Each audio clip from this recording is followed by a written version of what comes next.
يا أيها الذين آمنوا صلوا عليه وسلموا تسليما اللهم صل على سيدنا محمد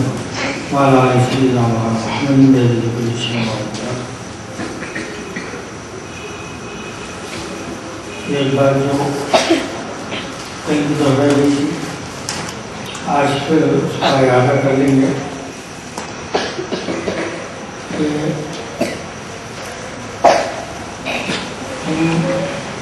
جیسے جیسے حضور نبی اکرم جناب احمد مصطفیٰ محمد مصطفیٰ صلی اللہ علیہ وسلم کے زمانے سے دور ہوتے جا رہے تو بڑی عجیب بات یہ ہے کہ ہمارے ایمان بھی کمزور ہو سکتے ہیں اور جب ہمارے ایمان کمزور پڑ جاتے ہیں تو پچھلی قوموں کی اگر ہم تاریخ اٹھا کر دیکھیں گے تو وہ تباہی اور بربادی کی طرف چلنا شروع کر دیتی ہے قوم، یہاں تک کہ ایک دن ایسا آ گیا تھا کہ اللہ تعالیٰ قوم کو نیز تو نابود کر دیا، مگر چونکہ اللہ تبارک تعالیٰ کا بڑا فضل ہے ہم پر کہ ہم آخری امت ہیں اور حضور نبی اکرم جناب احمد مصطفیٰ صلی اللہ علیہ وسلم کے غلاموں ہیں، تو قوم کا ایک بہت بڑا طبقہ گمراہی کے دہانے پر، گمراہی کے منہ پر ضرور لگ گیا، مگر جو اہل طریقت ہے، جو اپنے اسلاف کے نقش قدم پر چلنے والے ہیں، تو ان میں وہ جو ایمان کی حرارت ہے، اللہ کا فضل ہے کہ وہ ابھی باقی ہے۔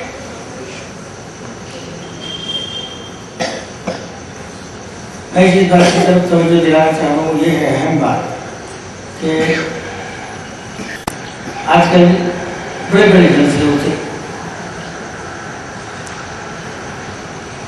ان میں کچھ احادیث اور کچھ قرآنی آیات ہم کو کبھی بھی سننے کو ملتی نہیں، اور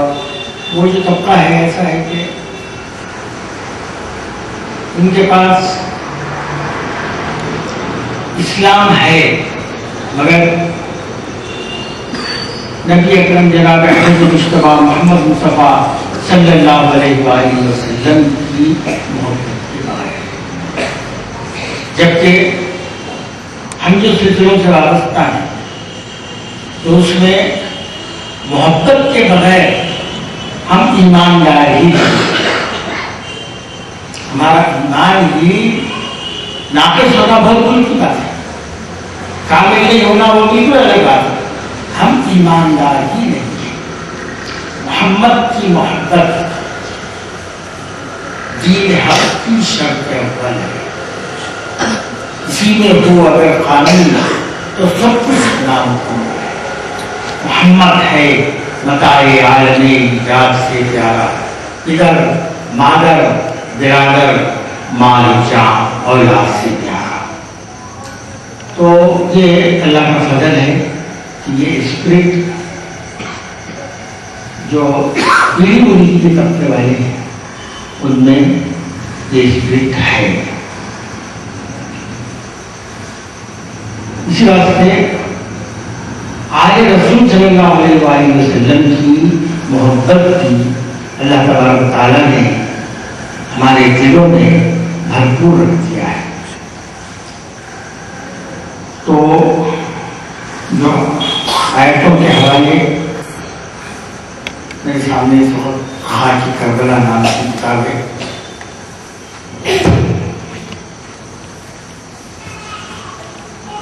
میں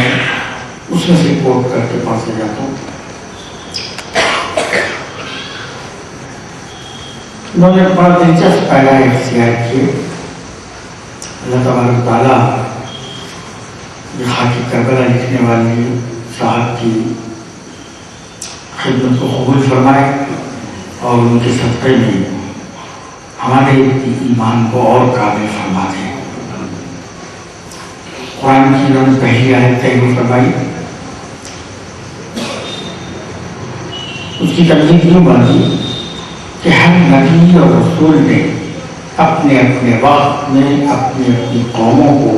توحید باری تعالیٰ،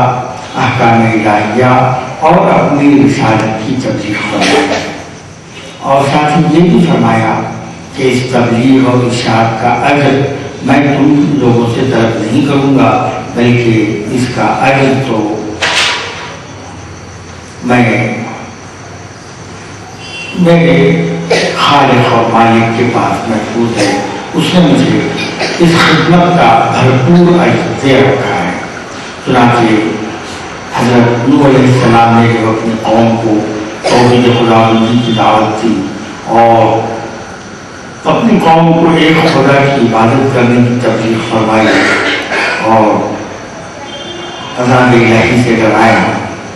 جب آپ کا یہ مشن مکمل ہونے لگا تب آپ نے فرمایا یا قومی لا اسألکم علیہ مالا ان اجریہ الا علی اللہ، کہ میری قوم اس تبلیغ اور ارشاد کے بدلے میں تم سے کوئی مال اور دولت نہیں مانگتا، بلکہ اس کا صلہ تو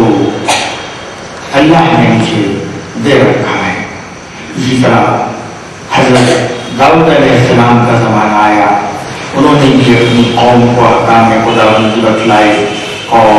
عبادت الہی کی تبلیغ فرمائی. اسی کے ساتھ آپ نے یہ بھی فرمایا وَيَا قَوْمِ لَا أَسْأَلُكُمْ عَلَيْهِ أَجْرًا إِنْ أَجْرِيَ عَلَى اللَّهِ فَتَرَكُمْ، کہ میری قوم میں اس تبلیغ کے بدلے میں تم سے کوئی صلہ نہیں مانگتا، مگر اس کا اجر تو میرے اللہ کے پاس ہے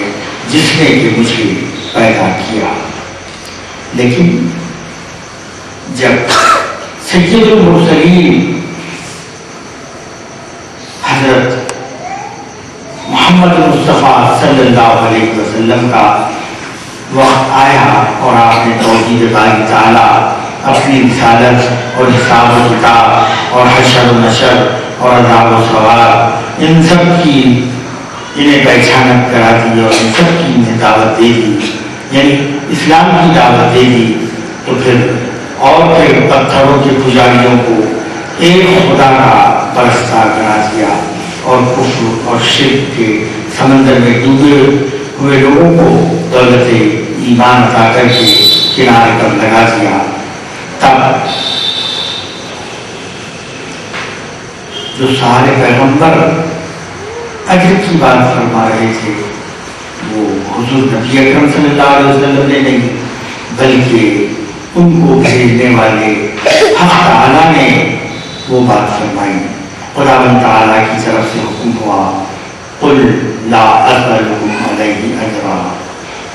الا المودۃ فی القربى. قرآن کی آیت ہے، اللہ تبارک تعالیٰ حضور سے ارشاد فرما رہے ہیں کہ آپ کہہ دیجیے کہ دعوت و تبلیغ دینے اور تم کو دولت ایمان عطا کرنے کے سلسلے میں تم سے کوئی مال و دولت طلب نہیں کرتا، بلکہ تم کو کلمہ پڑھانے کا اجر میں تم لوگوں سے یہ مانتا ہوں کہ میرے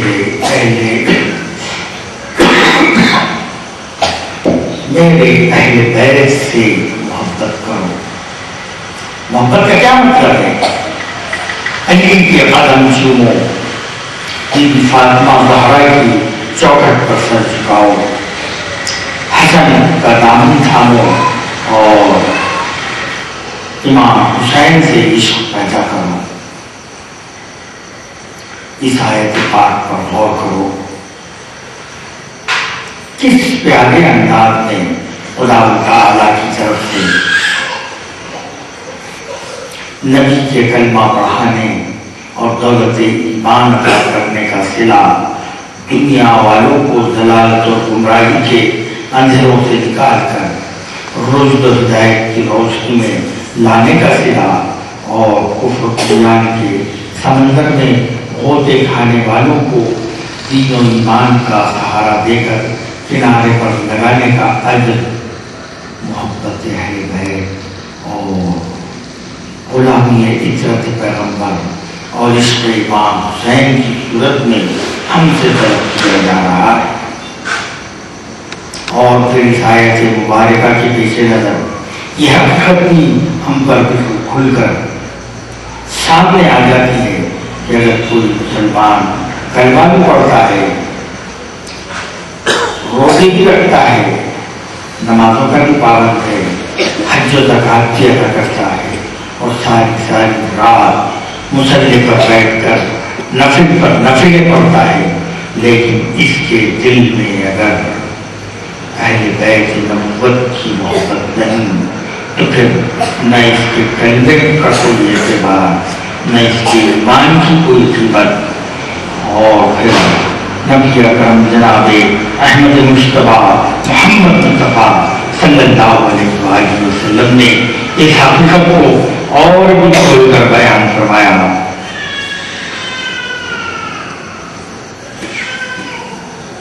وہ شخص جو اہل بیت کی محبت میں مر گیا وہ مومن مرا، اور جو بھی آل رسول صلی اللہ علیہ وسلم کی محبت میں فوت ہوا وہ شہید ہو گیا۔ اور ایک دوسری حدیث ہے، اور وہ انسان جو عشق اہل بیت میں مرا تو خدا تعالیٰ اس کی قبر کو رحمت کے فرشتوں کی زیارت گاہ بنا دے گا، اور وہ آدمی جو اہل بیت اطہار کی محبت میں مرا، موت کا فرشتہ اس کی جان قبض کرنے سے پہلے اس کو جنت کی خوشخبری دے ڈالے گا۔ اور ایک حدیث شریف ہے، وہ شخص جو اہل بیت کی محبت میں فنا ہوا وہ اہل سنت والجماعت کے عقیدے پر فوت ہوا۔ اور ایک حدیث کہ وہ انسان جو اہل بیت کے ساتھ بغض و اناد اور عداوت و دشمنی میں مرا وہ کافر بنا،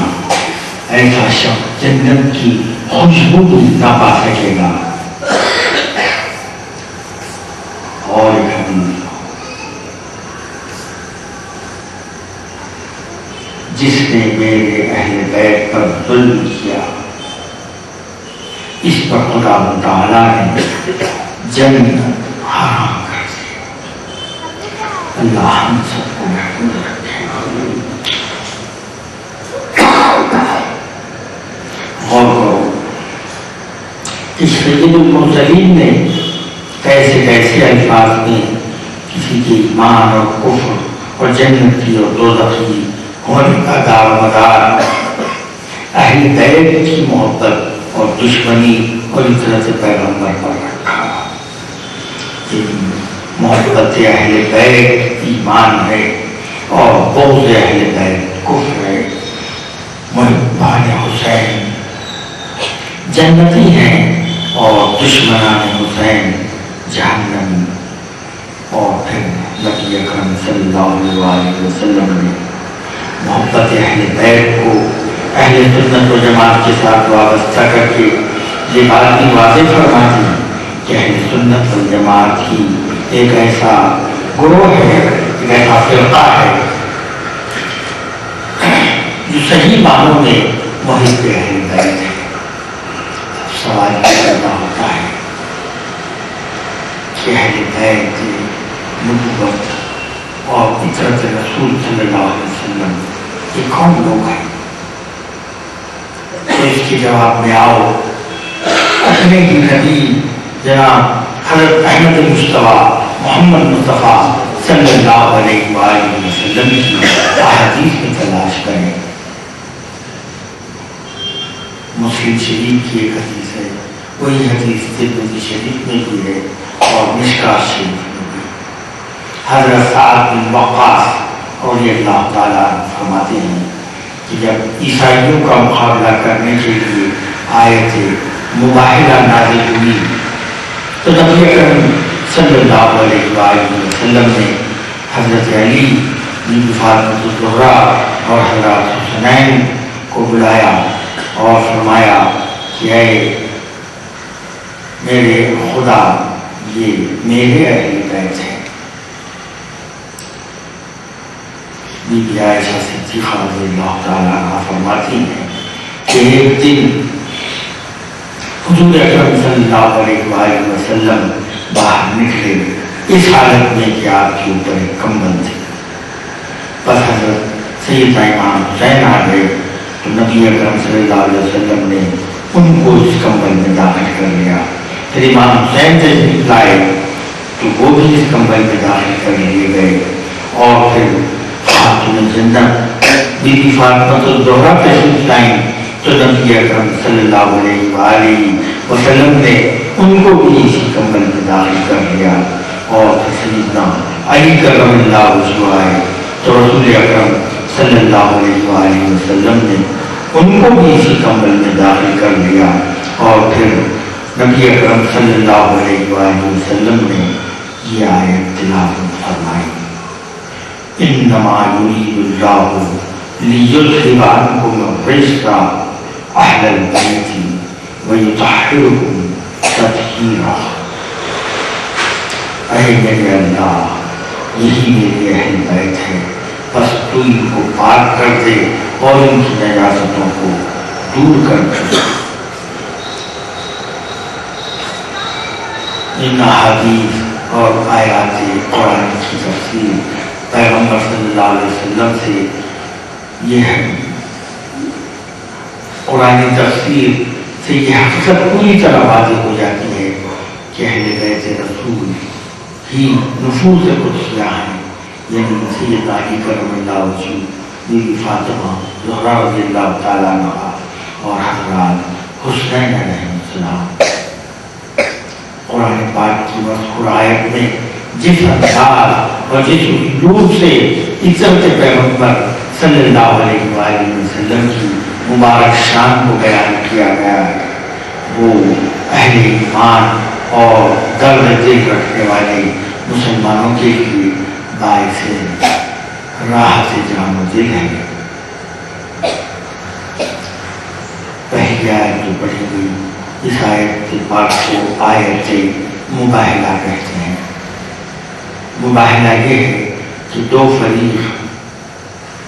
اگر کسی مسئلے میں جھگڑا کرے اور دلائل کے ساتھ کوئی فیصلہ نہ ہو سکے تو پھر یہ دونوں فریق اپنے اپنے بال بچوں کو لے کر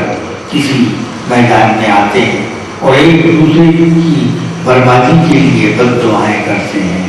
پر جو فریق جھوٹا ہوتا ہے خدا تعالیٰ اس کو برباد کر دیتا ہے۔ واقعہ یہ ہے کہ نجران کے عیسائی نبی اکرم صلی اللہ علیہ وآلہ وسلم کی خدمت اقدس میں حاضر ہوئے اور اللہ تعالیٰ کی توحید اور حضرت عیسیٰ علیہ السلام کے خدا کا بیٹا ہونے کے بارے میں بحث کرنے لگے۔ نعوذ باللہ من ذالک۔ سید المرسلین صلی اللہ علیہ وآلہ وسلم نے خداوند تعالیٰ کی توحید اور حضرت عیسیٰ علیہ السلام کو اللہ کا بندہ ہونے کے دلائل پیش کیے، مگر جب عیسائیوں نے ان دلائل کو تسلیم نہیں کیا تو خدا تعالیٰ نے فرمایا اے میرے محبوب ان سے آپ فرما دیں کہ میں اپنے بال بچوں کو لے کر آتا ہوں، تم بھی اپنے بال بچوں کو لے کر کسی کھلے میدان میں چلو، ہم مباہلہ کرتے ہیں، جو فریق جھوٹا ہوگا خدا تعالیٰ اس کو نیز و نابود کر دے گا۔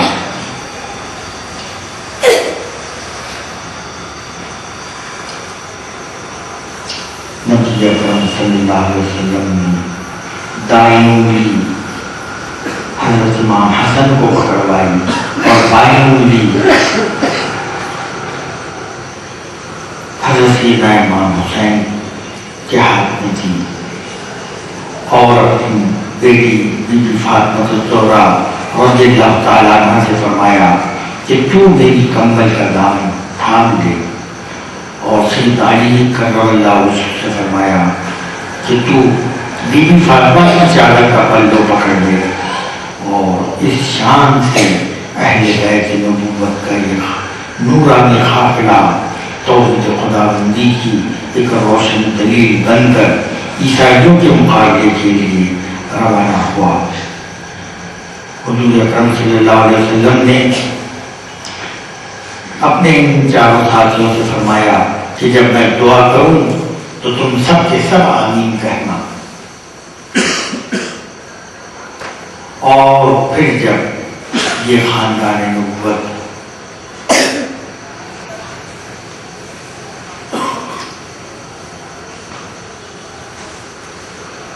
آگے بڑھا تو عیسائیوں کے سردار اسحاق نے انہیں آتے دیکھا تو پکار اٹھا کہ میں ایسی نورانی صورتیں دیکھ رہا ہوں کہ اگر یہ پہاڑوں کو حکم دیں تو وہ بھی اپنی جگہ سے ہٹ جائیں، اور اگر انہوں نے کسی کو بد دعا دے دی تو پھر قیامت تک وہ نہ اس کی اولادیں زمین پر رہ سکیں گی۔ نجران کے عیسائی بھی اہل بیت کی صورتیں دیکھ رہے تھے، وہ لوگ سب کے سب ان نورانی صورتوں کو دیکھ کر میدان سے باہر کھڑے ہوئے۔ یہی وہ نفوس قدسیہ ہیں جن کو خداوند تعالیٰ نے، اور یہ وہی مقدس گھرانہ ہے جس کو اللہ پاک نے پاک و صاف کر دیا، اور ان سے ہر قسم کی نجاست اور ساری کثافتوں کو دور کر دیا۔ تو پھر جن کو خداوند تعالیٰ خود پاک صاف کر دے، خود نجاست اور گندگی کو دھو ڈالے، تو پھر ایسی مقدس ہستیوں سے کیا کسی غیر شرعی فعل اور اسلام کے خلاف اور حق و صداقت کے خلاف ہم کسی گناہ کی توقع کر سکتے ہیں؟ ہرگز نہیں۔ اسی حقیقت کے پیش نظر سید المرسلین صلی اللہ علیہ وآلہ وسلم نے حضرت سیدنا علی کرم اللہ وجہ سے فرمایا، نبی اکرم صلی اللہ علیہ وسلم نے سیدنا علی کرم اللہ وجہ سے فرمایا، اے علی، میرے اور تیرے سوا جنابت کی حالت میں مسجد میں کوئی داخل نہیں ہو سکتا۔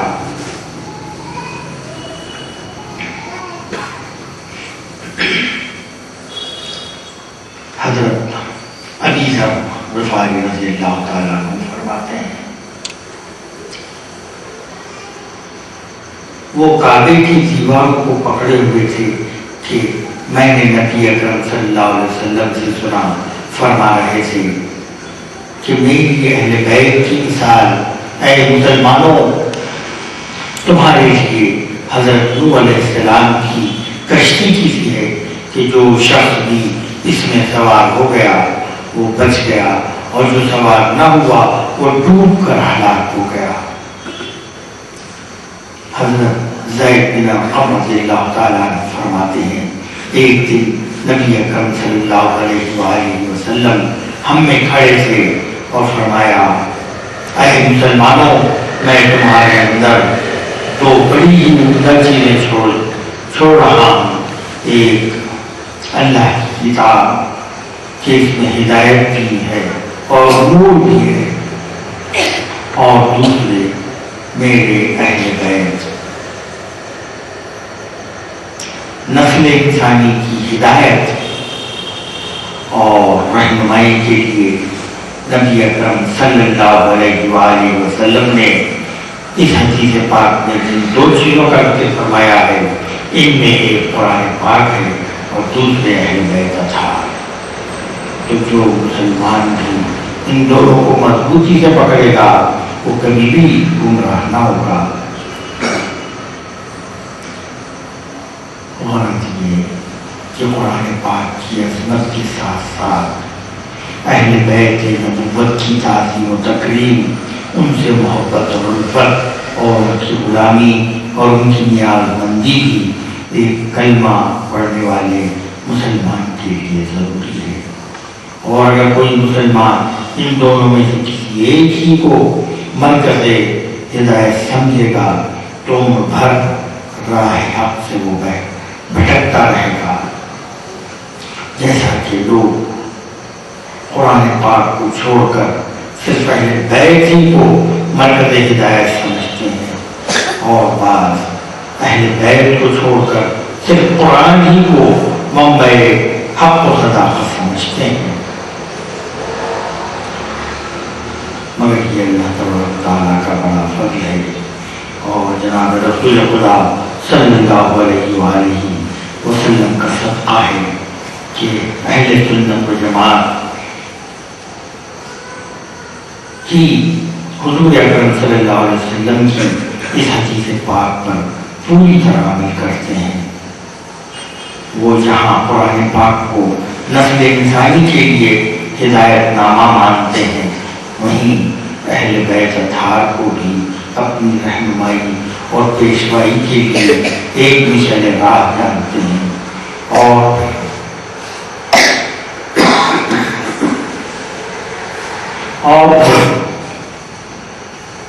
اس سے بڑھ کر فطرت پیغمبر کی مثال کی شان اور کیا ہوگی کہ اگر کوئی مسلمان نماز میں سارا قرآن پڑھ ڈالے اور رکوع و سجود میں بے حساب تسبیحات پڑھے، مگر جب تک اللہم صلی علی محمد وعلی آل محمد نہ کہے گا کیا اس کی نماز مکمل ہو سکتی ہے؟ غور طلب بات یہ ہے کہ آخر خداوند تعالیٰ کو ایسی کون سی ضرورت پیش آ گئی کہ اس نے اپنی نماز میں آل محمد صلی اللہ علیہ وسلم کے لفظ کو واجب قرار دیا؟ تو معلوم ہوتا ہے کہ چونکہ رب العزت کو یہ علم تھا کہ کربلائے حق و باطل کے خونی معرکے میں اسی آل محمد نے اپنے بچوں کو قربانی دے کر میرے نام کو بلند رکھا، اس لیے اس نے اپنی نماز میں آل محمد صلی اللہ علیہ وآلہ وسلم کو شامل کر دیا تاکہ ان کا نام بھی مسلمانوں کی زبانوں پر قیامت تک کے لیے بلند رہے۔ رسول پاک بھیجے خدا، درود و سلام علی و فاطمہ حسن و حسین پر زندگان